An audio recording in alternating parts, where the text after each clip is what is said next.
Hello 10th class. ये control and coordination lesson है और आज हम पार्ट 7 पढ़ने वाले हैं। इससे पहले हमने पार्ट 6 देखा और उसमें टाइप्स ऑफ न्यूरॉन्स और टाइप्स ऑफ नर्व्स के बारे में पढ़ा था। ठीक है, आज हम पढ़ने वाले हैं reflex action and reflex arcs. प्रतिवर्ती चाप और प्रतिवर्ती क्रिया। मैंने आपसे पहले ही से ही बताया था कि भाई ये बहुत ही ज़्यादा इंपॉर्टेंट है, इसको बिल्कुल हल्के में मत लेना। यहाँ से 2 नंबर का जो क्वेश्चन है वो मस्ट है, बनेगा और ये बहुत आसान है। मैं आपको बड़े ही इजी लैंग्वेज में समझाऊंगा कि रिफ्लेक्स एक्शन और रिफ्लेक्स आर्क्स क्या होती हैं। देखो बच्चों, जब देखिए आपने देख लिया कि ह्यूमन बॉडीज़ के अंदर जो कंट्रोल कोऑर्डिनेशन होता है वो 2 तरह से होता है। एक तो होता है किससे, नर्वस सिस्टम की वजह से, और दूसरा किसकी वजह से, एंडोसाइन की वजह से, मतलब कि हार्मोन्स की वजह से। तो अब तो हम पढ़ने वाले हैं किसके बारे में, नर्वस सिस्टम के बारे में। वो तो हमें बाद में पढ़ना है। अब इससे नेक्स्ट जो वीडियो स्टार्ट हो जाएंगे ना, उसमें तुम्हारे एंडोसाइन सिस्टम स्टार्ट हो जाएगा, तो फिर वो तो बात की बात है। अभी तो हमें इतना पढ़ना है कि मनुष्य के अंदर जो नियंत्रण और समन्वय होता है, माने कि कंट्रोल एंड कोऑर्डिनेशन होता है, वो किसकी वजह से होता है, नर्वस सिस्टम की वजह से। अच्छा, अब एक बात बताओ, जैसे ही हमने जब रिलेशन स्टार्ट किया था तो हमने देखा था कि जैसे एक शेर के बच्चे ने जब शेर को पीछे से बाइट किया, बटका भरा, तो जैसे ही उसको बटका भरा तो शेर ने क्या किया था बदले में, तो आप बोलोगे सर रिस्पॉन्स किया था।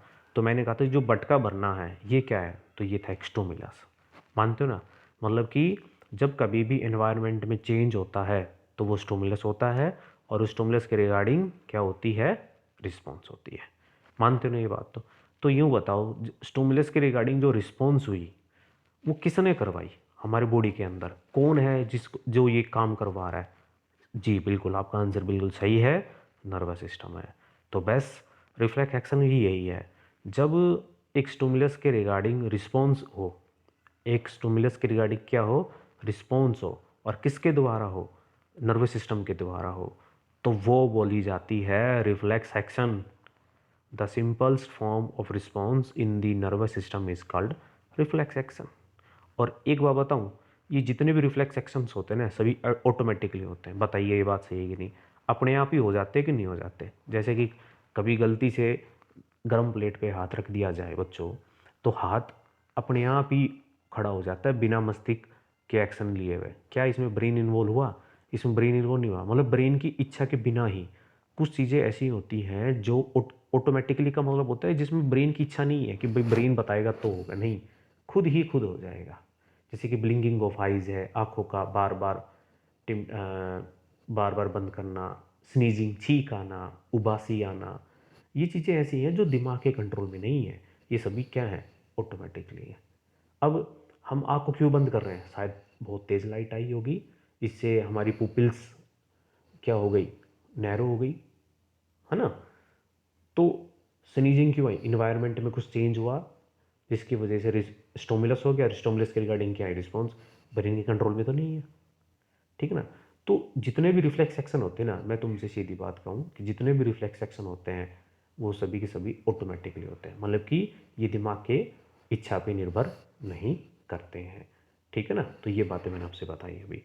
जैसे कि ये सारी बातें मैंने बता दी हैं, जैसे हम टच करते हैं हॉट प्लेट को, हम वहाँ से अपने हाथ को क्या कर लेते हैं, उठा लेते हैं, ठीक है ना? तो ये कुछ एग्जाम्पल है, जैसे उबासी लेते हुए, ब्लिंकिंग ऑफ आई, स्नीजिंग का कुछ उदाहरण दिया हुआ है, ठीक है? ये बातें मैंने आपसे बता दी हैं। दूसरा ये बताया, reflex actions are the actions which do without thinking to protect our self. Reflex action वो ऐसे एक्शन है जिसमें हमारे दिमाग के बिना ही काम होता है। अब रिफ्लेक्स एक्शन क्या है, ये मैंने बताया कि नर्वस सिस्टम के द्वारा किसी भी स्टिमुलस पर रिस्पॉन्स करना क्या कहलाया जाता है, रिफ्लेक्स एक्शन। और ये सारे के सारे क्या होते हैं, ऑटोमेटिकली होते हैं, ब्रेन के कंट्रोल में नहीं होते। तो यही बता रहा हूँ मैं, विदाउट थिंकिंग के होते हैं। ये सारी की सारी चीज़ें बताई, जैसे कि और बता देता हूँ। फॉर एग्जाम्पल कफिंग, जब हम खांसते हैं तो क्यों खांसते हैं? क्योंकि हमारी वाइंड पाइप को साफ करने के लिए होता है, ठीक है ना? The pupils of our eyes get smaller in bright light. मैंने आपसे बताया था आँख का साइज छोटा हो जाता है जैसे ही हम तेज़ लाइट में चले जाते हैं, और अंधेरे में जैसे जाते हैं तो आँख का साइज बड़ा हो जाता है। ये सभी के सभी ब्रेन के कंट्रोल में नहीं है, ये सारे सारे रिफ्लेक्स एक्शन हैं, ठीक है ना? जो एक नर्वस सिस्टम के द्वारा किसी भी स्टिमुलस के द्वारा क्या किया गया है, रिस्पॉन्स किया गया है। क्या आपको यहाँ तक क्लियर हो गया? तो बस अब उससे लास्ट आर्टिकल है, देखो। तो रिफ्लेक्स एक्शन आपने पढ़ लिया, अब हम पढ़ने वाले हैं, रिफ्लेक्स एक्शन आपने पढ़ लिया, अब रिफ्लेक्स आर्क्स पढ़ेंगे। प्रतिवर्ती चाप क्या है। अब तुम यूँ बताओ, कोई यूँ पूछने लग जाए कि ठीक है सर, आपने यूँ बता दिया कि स्टिमुलस के रिगार्डिंग जो भी रिस्पॉन्स होगा नर्वस सिस्टम के द्वारा वो क्या है, रिफ्लेक्स एक्शन।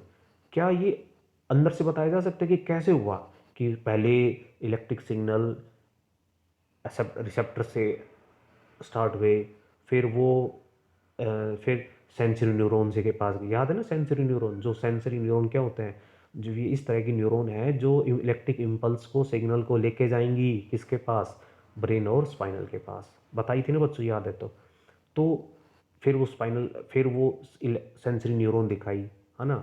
फिर सेंसरी न्यूरॉन या जिसे नर्व्स बोलते हैं वो वहाँ से होती हुई ब्रेन के पास जाएगी या फिर किसके पास जाएगी, स्पाइनल। फिर वहाँ आपको रिले न्यूरॉन मिलेगी, रिले न्यूरॉन से फिर उसके पास किसके पास जाएगी, मोटर न्यूरॉन्स के पास, और मोटर न्यूरॉन से होता हुआ सिग्नल फिर इफेक्टर के पास आएगा। बताया था ना। तो देखो मैंने एक रास्ता बता दिया ना तुमसे कि भाई देखो, मतलब तुम्हारे दिमाग में एक मैप बनने लग गया होगा। तो जब तुमसे ये बताया जाए कि देखो ये ऐसे हुआ, ये इलेक्ट्रिक सिग्नल इधर गया, फिर उधर जाने के बाद वो स्पाइनल के पास गया या ब्रेन के पास गया, फिर ब्रेन से फिर वो किसके पास गया, इफेक्टर के पास गया। तो जब तो आपके माइंड में मैप बनने लग रहा हो, है ना, मतलब कि तुमसे एक रास्ता दिखा दिया गया कि ये जो कार्य हुआ है, जो ये वर्क हुआ है, वो इस तरह से कंप्लीट हुआ है, इस रास्ते से कंप्लीट हुआ है, तो वो आपका रिफ्लेक्स आर्क्स बोला जाता है। मतलब कि इसमें चाप बनने लग जाएंगे, वो चाप सी बनेगी गोल गोल सी टाइप में। तो बस अब बन गया है कि इलेक्ट्रिक सिग्नल ने कौन सा रास्ता अपनाया जब रिफ्लेक्स एक्शन हुआ था, तो वो आपका क्या कहलाया जाता है, रिफ्लेक्स आर्क। कि इलेक्ट्रिक इम्पल्स ने कौन सा रास्ता अपनाया, वो कैसे गई, किधर से होके गई, वो आपके क्या बोले जाते हैं, रिफ्लेक्स। कुछ बड़ी बात नहीं है, तुम्हें मैं एक एग्जांपल समझाते हैं, आ जाओ इसको देख लो, तुम्हें सब कुछ क्लियर हो जाएगा। सुनो भाई, ये थी एक हॉट प्लेट, गर्म प्लेट थी, और यहाँ से इसने इसको टच कर दिया भाई। ठीक है, टच कर दिया तो क्या हुआ, जो इसके रिसेप्टर्स थे ना, यहाँ से इलेक्ट्रिक इम्पल्स हुए पैदा, और वो यहाँ से होते हुए किसके पास ले गए, सेंसरी न्यूरॉन के पास। देखो ये सेंसरी न्यूरॉन ये जा रही, सेंसरी न्यूरॉन से ये इसके अंदर कौन जा रहे हैं, इम्पल्स जा रहे हैं या फिर इलेक्ट्रिक सिग्नल जा रहे हैं।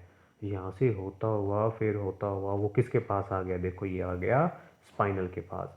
स्पाइनल से होता हुआ स्पाइनल के अंदर फिर कौन बैठा हुआ है, रिले न्यूरॉन। रिले न्यूरॉन से फिर ये किसके पास चला गया, फिर ये मोटर न्यूरॉन के पास चला गया। मोटर न्यूरॉन से होता हुआ बच्चों, ये मोटर न्यूरॉन से होता हुआ सिग्नल फिर किसके पास चला गया, मसल्स के पास, जिसको आप इफेक्टर्स भी बोल सकते हैं। ठीक है ना, इफेक्टर्स आपकी मसल्स भी हो सकती है और ग्लैंड भी हो सकती है। तो देखो मैंने एक रास्ता बना दिया ना, देखो ये रास्ता बन गया। आपको ये हैंड वैंड नहीं बनाने, आपको ये देखो ये रास्ता बनाना है कि यहाँ से सेंसरी से होता हुआ, रिले न्यूरॉन से होता हुआ, मोटर न्यूरॉन से होता हुआ ऐसे चला गया। तो यहाँ पे मैंने एक आपको रास्ता दिखा दिया जाने का कि ऐसे जाना है, जैसे कि हम गूगल मैप में नहीं जाते हैं कि आप ऐसे जाओ, ऐसे मुड़ो, ऐसे बनो। तो बस वो जाने का रास्ता है। और जब नर्वस सिस्टम के अंदर जब आप ये रास्ता बना दो ना, तो वो रिफ्लेक्स आर्क है बस। अब आ जाओ भाई डेफिनेशन, मेरे हिसाब से शायद कोई ये कह के अब समझ में नहीं आया। The path way taken by a nerve impulse in reflex action is called reflex arc. क्या वो रिफ्लेक्स एक्शन नहीं था, जब गर्म प्लेट के ऊपर हाथ रखते हैं तो क्या हाथ ऑटोमेटिकली खड़ा नहीं हो जाता है बच्चों, हट नहीं जाता है, तो क्या वो रिफ्लेक्स एक्शन है, बिल्कुल है। तो उस रिफ्लेक्स एक्शन में इलेक्ट्रिक इम्पल्स ने कौन सा रास्ता अपनाया था, कैसे होके वो निकली थी, वो आपके क्या खिलाए जाते हैं, रिफ्लेक्स आर्क। तो मैंने ये दोनों करवा दिए हैं, प्लेट का एग्जाम्पल भी बता दिया है। इतना समझ में आया कि नहीं आया, बताइए। चलिए तो आगे बढ़े हम।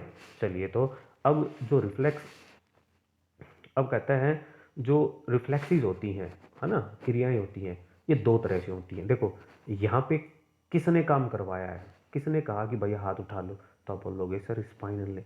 पर आप कहोगे सर आप तो कुछ कह रहे थे कि ब्रेन भी इन्वॉल्व होता है, बिल्कुल होता है। तो ये स्पाइनल रिफ्लेक्स है, इसमें किसने काम करवाया, स्पाइनल ने।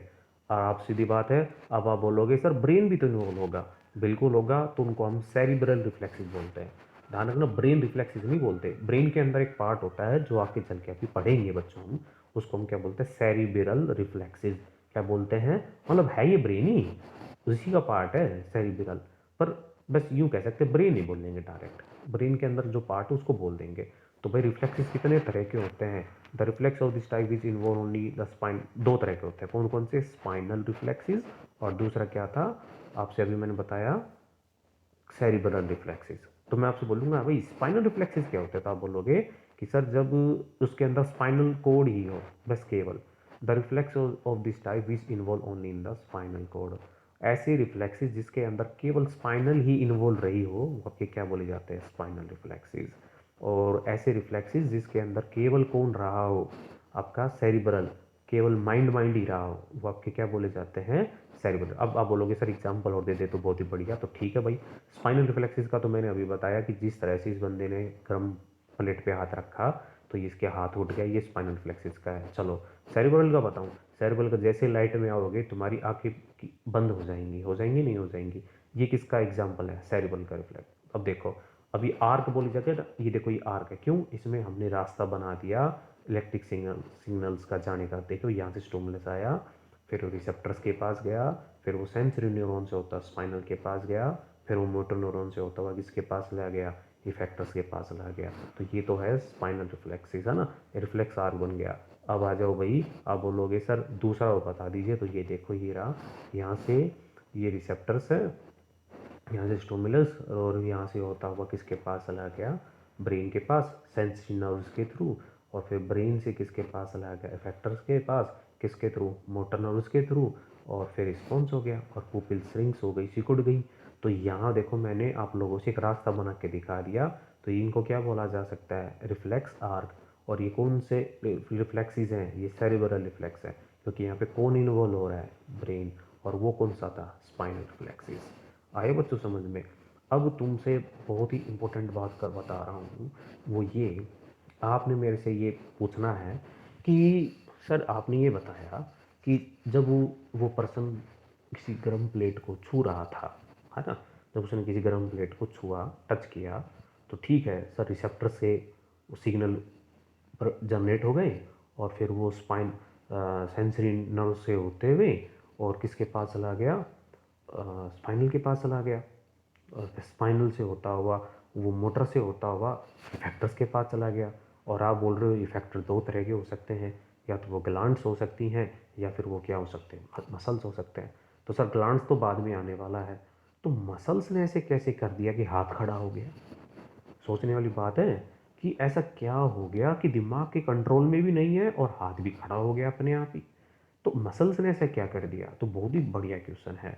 तो आज का ये क्वेश्चन है, हाउ दी इफेक्टर्स, जिसको हम मसल्स भी बोल सकते हैं, कोज एक्शन और मूवमेंट, कि किस तरह से इफेक्टर्स या मसल्स किसी कार्य को करते हैं या हलचल पैदा करती है मसल्स की वजह से। तो बच्चों इसका बेसिक सिंपल सा जवाब है, आप जानते हैं कि हम जब चलते हैं तो इसमें मसल्स की ज़रूरत पड़ती है। एक बात और बता दूं, आप किसी चीज़ को आप उठा रहे हो या लिख रहे हो, तब भी यहाँ पे किसकी ज़रूरत पड़ती है, मसल्स की ज़रूरत पड़ती है। आपने देखा होगा एक ओल्ड पर्सन जब मसल्स का यूज़ नहीं कर पाता तो वो किसी चीज़ को अच्छी तरह से उठा नहीं पाता, उसके हाथ से चीज़ें भी हाथ से निकल के गिरने लग जाती हैं, होता कि नहीं होता, क्यों, क्योंकि एक ओल्ड पर्सन के पास मसल्स इतनी नहीं होती जितनी कि एक यंग पर्सन के पास होती है। तो सारा का सारा खेल बेटा मसल्स का ही है, जिसके पास मसल स्ट्रॉन्ग है उसकी पकड़ भी अच्छी मिलेगी, आप ये कह सकते हो। तो बच्चों अब आप क्वेश्चन ये बन जाएगा कि मसल्स ऐसा क्या कर लेती है कि जिससे कि मूवमेंट होने लग जाता है। तो बस सिंपल सी एक बात है, मसल्स का रीज़न ये है बच्चों कि मसल्स के पास एक स्पेशल प्रोटीन होता है, ध्यान रखना। मसल्स के पास क्या होते हैं, प्रोटीन्स होते हैं।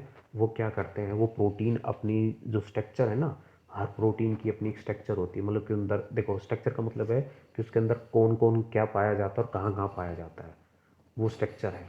तो वो स्ट्रक्चर है ना आपस में एक दूसरे से चेंज कर लेते हैं। जैसे ही उनकी स्ट्रक्चर चेंज हो जाएगी तो बदले में क्या होने लग जाता है, मूवमेंट्स होने लग जाता है। बस आपको बस इतना सा ही आंसर देना है। तो आप बोलेंगे muscle cells are made of muscle cells contain special protein which can change their arrangement when stimulated by electric impulse. तो आप बोलोगे मसल्स के पास स्पेशल तरह के प्रोटीन होते हैं और ये अपनी अरेंजमेंट चेंज कर लेते हैं जैसे इनके पास क्या आते हैं, इलेक्ट्रिक इम्पल्स आते हैं, जिसकी वजह से मसल सेल्स अपनी शेप चेंज कर लेते हैं और ये क्या हो जाते हैं, सिकुड़ जाते हैं। वैन दी मसल सेल, वैसे ये आंसर देना इतना यहाँ से यहाँ तक, मसल सेल से लेके कॉन्ट्रैक्ट तक आप सीधा आंसर दे दोगे। और ये है आपका क्वेश्चन बन गया, how the factors cause action और मूवमेंट। आया बच्चों समझ में? चलिए, तो when the muscle cell contract, muscles also contract, है ना, and become shorter. When the muscles contract they pull on the bones of the body part. जैसे ही मसल सिकुड़ जाती है तो वो क्या करते हैं, हड्डियों को खींचने लग जाती हैं। Pulls on the body part and make it move, जिससे हड्डी क्या करने लग जाएगी, मूव करने लग जाएगी, है ना बच्चों। तो शायद आपको पता नहीं होगा इससे पहले कि हड्डी का मूवमेंट, या आप चलते हो हाथ पैर को हिलाते हैं, तो इसका रीज़न क्या है, मसल्स है। For example, when electric impulse send by the spinal cord stimulated the biceps muscles of the upper arm. देखो ये कह रहे हैं ना, हमारी जो बाइसेप है ना, इनके अंदर जो मसल्स है वो अपनी अरेंजमेंट को क्या कर लेते हैं, चेंज कर लेते हैं। They make biceps muscle to contract, वो सिकुड़ जाती हैं और टाइट हो जाती हैं। And when the biceps muscles contracts it pulls on a bone of the lower arm. जैसे ही सिकुड़ती हैं तो ये हमारे जो नीचे हाथ की जो मसल्स है उनको ये खींचती हैं, जिससे वो मूव होने लग जाती है, माने कि उठ जाती है। Please know that the contraction of muscles cause by the action of electric impulse is a reversible process. ठीक है, ये रिवर्सिबल प्रोसेस है बच्चों, ये कुछ खास नहीं है। बस आपसे जो मैंने बात बताई ना, ये बात ध्यान रखना। रिवर्सिबल का मतलब होता है कि मतलब जो एक ही डायरेक्शन में हो, है ना, वो है, मतलब उल्टा नहीं हो सकता फिर अब। तो प्लीज़ नो डैट, हाँ ये आपने पढ़ लिया। बस मेन तो अपने को ये पढ़ना था, मसल सेल्स क्या होते हैं कि स्पेशल प्रोटीन होते हैं और वो अपनी अरेंजमेंट को चेंज कर लेते हैं, जिसकी वजह से उनकी शेप और कॉन्टैक्ट बन जाता है। ये बहुत ज़रूरी था। ठीक है बच्चों, तो आज के लिए बस इतना ही, क्योंकि मैंने आपसे पहले बताया था कि लेक्चर अब छोटे होंगे पर इफेक्टिव होंगे और ज़्यादा से ज़्यादा। तो मिलते हैं नेक्स्ट, जिसके पास हमने, अब देखो हमने पीएनएस पढ़ लिया है, अब हम एएनएस पढ़ेंगे। याद है ना, हमने चार्ट दिखाई थी आपसे जिसमें हमने डिस्कस किया था एएनएस और पीएनएस। तो पीएनएस तो पेरिफेरल नर्वस सिस्टम था, अब आ जाएगा ऑटोनोमिक नर्वस सिस्टम, जिसमें ऑटो का मतलब होता है खुद, ठीक है ना, जो खुद ही गवर्नमेंट का, autonomic nervous system means self governing nervous system. ठीक है ना, इनके बारे में पढ़ेंगे। तो ठीक है बच्चों, मिलते हैं नेक्स्ट पार्ट के साथ।